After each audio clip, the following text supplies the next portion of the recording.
possibly? All right. I said it.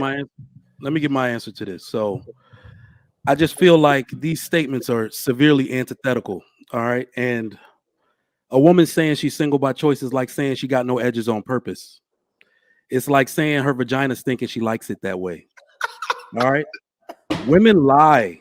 And how we often predict this lie is that they make statements that are contrary to a woman's nature. All right. So women want to be desired. So if you're undesirable, then you're more likely to say something like, I'm single by choice. If you get dumped a lot, you're going to more likely to say, I'm single by choice. We don't believe that at all. Women want to be desired by men, especially if you look good. So no woman is going to make a contrary antithetical statement saying I'm single by choice unless she's using it as a defense mechanism. It's psychologically not what women do. Come on, you know that. That's like calling herself ugly. Come on with the bars. That's crazy. As a facilitator and as a host, your job is to remain neutral, to juggle the argument. Hold on, stop. I think no. Let me talk. Let me talk. This is y'all's panel. Let me talk. You invited me here. Let me talk. Oh my God. Hold on. Shiba, I know you're not saying that a host don't have an opinion. That's what y'all do every Thursday. It's like bam, bam, bam. Wait, hold on, Shiba. Hold on, Shiba. You're saying a host don't have an opinion? That's not what I'm saying. I'm saying you've taken a position. Hold on, let me finish. You asked me a question. I'm just saying, I'm listening. Mama trying to tell somebody what to do. Go ahead, Mama. Shut up, Miss Lego, because you jump in everybody fight and get your ass whooped every week. So stop. So what I'm trying to say, Mr. Trigger Mike, is you've taken a position. You've shifted. In my opinion, let me just say, in my opinion, I feel like you've taken a position now, right? And I'm not saying you can't have an opinion, but as a facilitator, now I feel like, okay, this is how he feel about the statement. This is where he's going with it. So are you a part of the panel or are you hosting the panel? Just so I can be clear. Let me just tell you something about the men of Alpha Phi Alpha, okay? We transcend all. So you may have never seen a host like me before, but you will see one tonight. Let's continue. Who's willing to read these super chats for me before we get to the and by the way, we got to read super chats. Mr. Mike, are you hosting or are you a part of the panel? Just so I can know. Don't worry about it. Don't answer it, bro. Don't answer it. I feel like in this great country we live in, don't answer it. It is a free country, so I'll let you know when I figure it out. Okay. I'm going to decide tonight if I'm a host or I'm on the panel. Guys, listen up. As you get older, the best way to continue to look young, exuberant, and vibrant is to continue to take care of your skin. That's why I'm excited to have Teej Hanley as the sponsor of today's video. You heard me talk about them before, and you're going to continue to hear me talk about them because I believe in their products and the positive impact that they have on every man's life. Teej Hanley makes taking care of your skin so easy.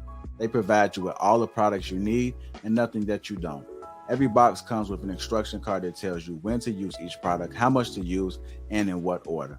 Lapeef family, I must admit, skincare wasn't always something I always focused on, but since I started using this system, I've seen improvements in the way my skin looks and feels. And you don't have to take my word for it. They have over 5,000 5-star reviews on their website from satisfied customers from around the world. I recommend you start with the level 1 system, which comes with all the basics: a daily face wash, an exfoliating scrub, an AM moisturizer, and a PM moisturizer.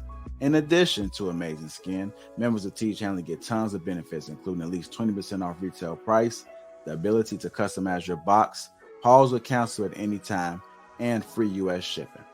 And because Teej Hanley is sponsoring today's video, they're offering my viewers a great deal.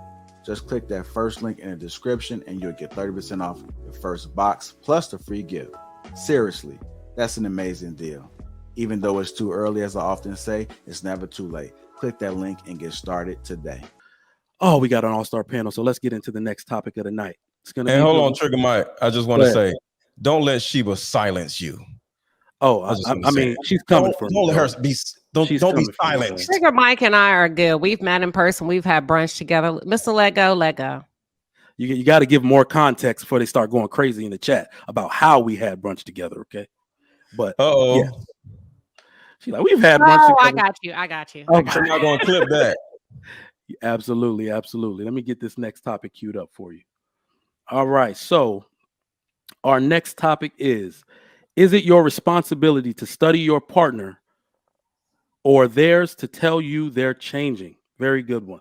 Let's tune in. Me is that we don't study, like we don't be that invested into one another to really study that person, to know the person that you're in a relationship with. She ain't really watching that no more. I notice her friends have changed. If you start to see these things in your partner and you do nothing to explore that with them, then yes, she's creating, those are creating tunnels. If her love language is quality time and she comes home from work and you come home from work and you sitting on the couch and it's, I got to catch up on my football game, but you know your girl's love language is quality time, or it has developed into quality time because maybe it was gifts when you met her, but now it's developed into quality time. And if you, here go a gift, but you're not spending time with her. It's not incumbent upon me to have to study my woman when my woman lives in my house, showers, and sleeps in the same domicile that I do. So how is it incumbent on me to have to study my woman that has a mouth? It's not even about studying. For It's sure, about being because aware. you put the accountability on the man to have to study my woman to see that her teeth. There's plenty of times where I've seen my man not acting the way that he usually does, not speaking the way he does, or doing the things that I know that he likes to do. Well, and I it's an awareness. It's an awareness. If you're saying you're in the same, I think that's a part of the choice. That's a part of the choice. The choice to stay curious. Constantly exploring. All right, so we're gonna go a little bit out of orders. So Lucky, we're gonna let you go first. What do you think? What you got on it? I think they're both important. Personally, I think that you have to look and pay attention to the details and the things that your partner may not say. As they're learning, I think you should always communicate your wants and dislikes. So I think that they're both accurate. There might be times where you have to read body language. You have to understand they're tired. You have to understand a lot of things that come into play. Maybe they're sad. Sometimes I have heard relationships where women have cried next to their husbands and their husbands didn't even know when they were asleep. So I think it's important to pay attention to the patterns, pay attention to the things that they don't say, the little behavior difference, because when we start dating, like that's how you catch somebody cheating in the first place. They have a pattern until it changes. And if you're not paying attention to those little details, you might be out here looking stupid. So I think they both are important. I think you should communicate. But I also think it's important to constantly pay attention to your partner. Nice. Bruiser. Yeah, you should study your partner. But you should also establish a two-way communication. Just because you're changing doesn't mean you're exempt from communication. It's because you having a hard time. And it doesn't mean that you get a pass on talking to your partner. But it should be a two-way communication regardless of what's going on. Okay. Queen Shiba, what you got? I think all of them gave some really good nuggets of wisdom. All of them made a lot of sense. I wish they could have paused and just processed what each and every one of them was saying. Women were speaking from the methods that women communicate, and he was speaking from the way that men adopt communication.